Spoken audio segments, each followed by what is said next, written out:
How does this unprecedented wipeout for the price of oil happen?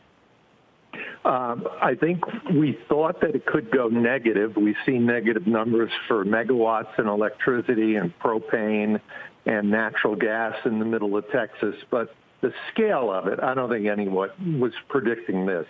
To go negative by a few cents a barrel is one thing, but be negative by $30 or $40 a barrel, no one was expecting that. And I think the lesson here is that these huge markets, this futures markets and the options and the derivatives, they create their own ecosystem.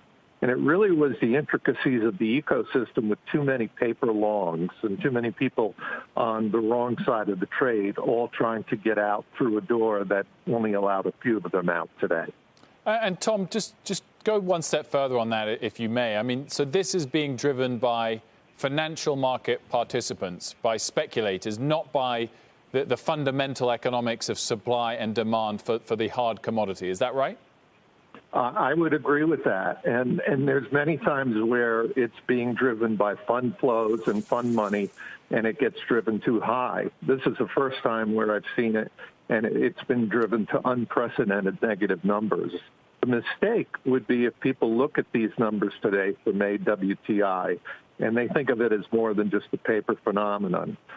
It means that all the storage in the United States is spoken for. Not that it's full, but that it's spoken for.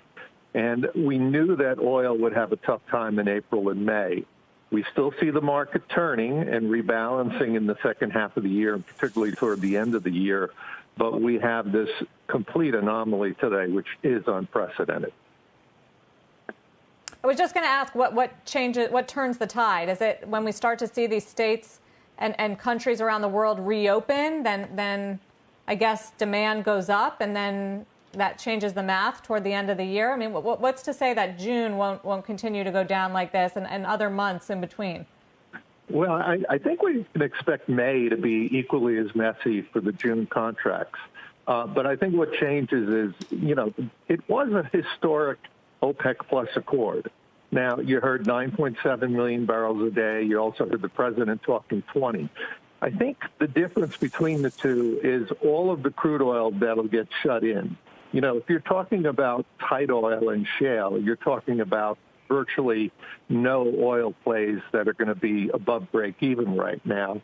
Oil sands, same thing. Deep water oil, same thing. So you're going to see shut-ins or closures that are going to probably be more than 10 million barrels a day. The problem is demand's down 25 to 30, so the two are going to have to meet.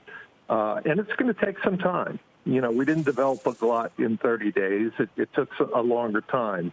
But take a picture of these numbers. You're not going to see them for long.